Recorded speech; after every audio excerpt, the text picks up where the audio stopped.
Alhamdulillah Rabbil Alameen wassalatu wassalamu ala Sayyidil Anbiya wal Mursaleen. This is Mujib Kazi and you're watching Washington Roundtable powered by VOK TV. A lot of people have asked me to record a vlog in English because some of my friends who live in the West don't understand the Urdu version of our programming. Here we go. About 53 days ago, people of Kashmir came together for the sake of putting some of the core demands that people of Kashmir have been deprived of for the past 78 years since the partition took place between India and Pakistan. Kashmiris have been divided into three different regions, controlled by three different countries. 37% is controlled by India, and then the rest of it is controlled by Pakistan and China. For the past 78 years, the area that is controlled by Pakistan, primarily people, even pre-partitions, voluntarily vouch for Pakistan because they were culturally, religiously, and geographically, they were so much interconnected that Kashmiri leadership and people of Kashmir on their own decided that they want to side with Pakistan. But over the years, we have noticed that Pakistani forces, particularly military establishment, have used Kashmiris as a scapegoat. They have utilized their resources, whether it is flow of water, whether diverting their rivers to generate electricity or minerals or other agriculture and so on and so forth. That is not part of the discussion today.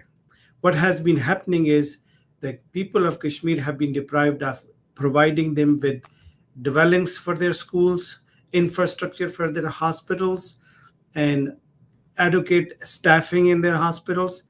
As of today, not a single hospital exists across entire state of Azad Jammu and Kashmir which can be labeled as category A hospital, which means if anyone with acute disease must be transported to the nearby cities in Pakistan, which is about, if you were to take them to Pindi or Islamabad, it takes about 3.5 to 4 hours. And if you were to take a district Mansehra or Abbottabad, you're looking at another 2 to 3 hours of commute.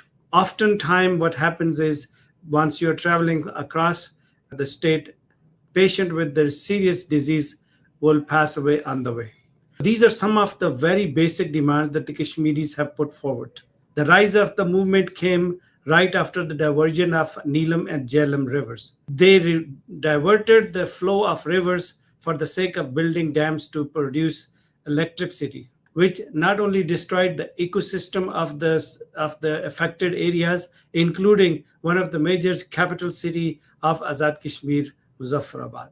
People demanded that, fine, if you have taken the water away from us, but at least the leftover stream should be structured in a way that it will create some ponds, lakes, so it will still keep the beauty of the city, and at the same time, when the muggy and the hot weather is struck, at least there would be some breeze, cool breeze coming from the snow melting water from the mountains. However, unfortunately, those demands were never met. People who have trade unions across Kashmir, leadership of their unions came together and they decided to have a strike, which means to have a shutdown to record their protest, because the merchandise that is used for the livelihood were very expensive, plus it was shipped and sold to the people of Kashmir of a very inferior, low quality maize, atta, which means the flour wheat, and other eating products. Turned out that this was a pain and suffering that everyone has felt across the state, which brought almost every Kashmiri out on the street.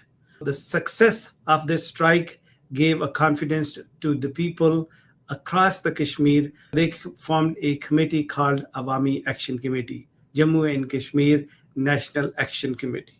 What does it mean?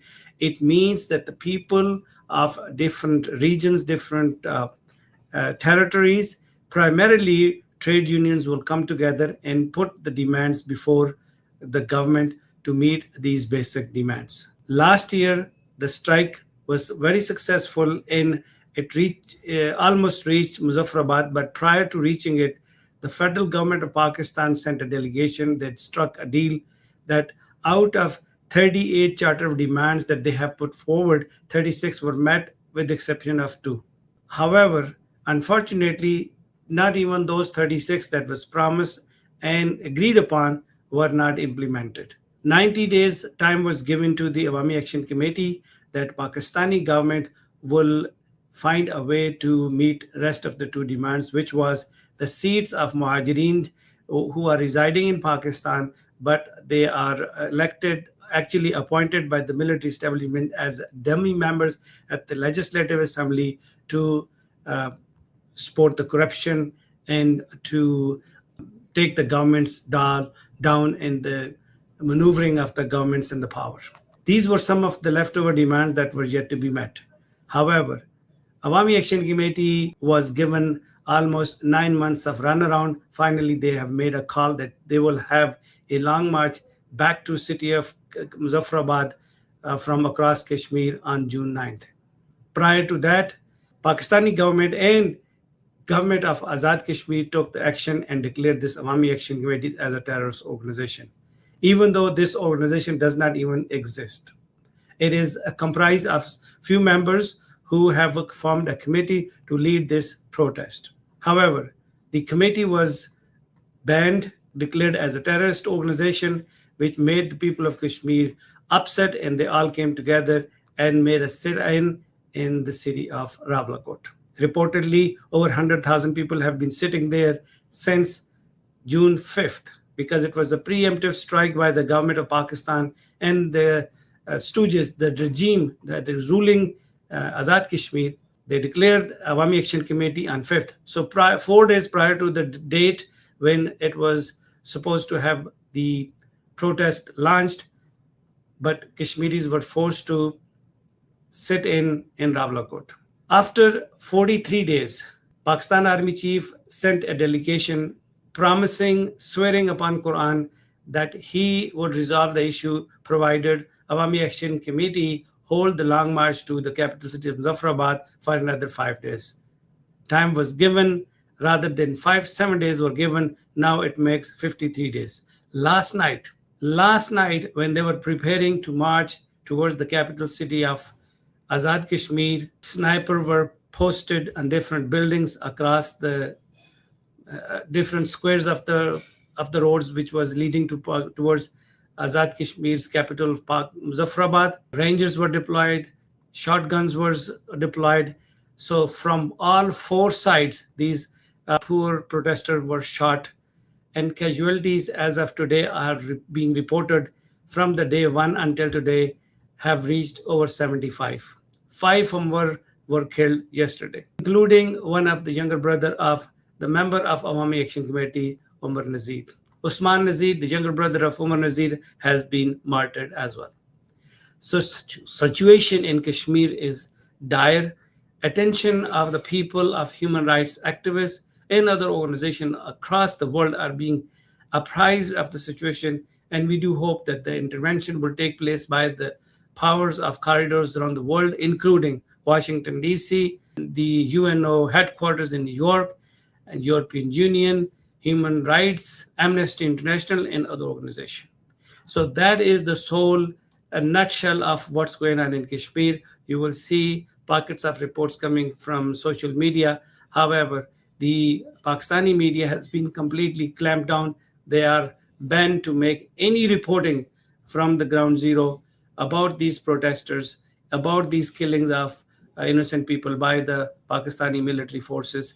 They have been banned. So you will see these dummy elections that are being taken place, even though the 90% of the majority of people of Kashmir have boycotted the election, but they still have carried out in 3 different stages, meaning thereby they have initially, today they held election in district of Mirpur. Reportedly 10% or less turnout has been reported, and then the next phase would be in the city of Muzaffarabad, and last one will be Rawalakot. But prior to that, these people will start marching towards capital city of Muzaffarabad, Azad Kashmir. So that is what happening at this time. The situation is tense, dire. It's been 53 days since Pakistani authorities have has blockaded the supply of the goods and the services and the merchandise, the medicine, baby food, and what have you. So basically, Kashmir has become another site to witness after Gaza. Exactly the similar replica is being replaced because the phenomenon taking place in Gaza, so is the case in Kashmir. We have been protesting against the atrocity committed by Indian authorities in Kashmir that is controlled by them, where you still have over a million boots on the grounds for 1 million Kashmiris. Similar situation has developed in Azad Kashmir. It is unfortunate that neither country is paying heed to the demands of the people of Kashmir. At this time, these demands were purely basic human rights demands. None of them were asking for freedom or liberation from either of the country. This was absolutely a different type of movement, but the authorities from Pakistan have given it a different direction.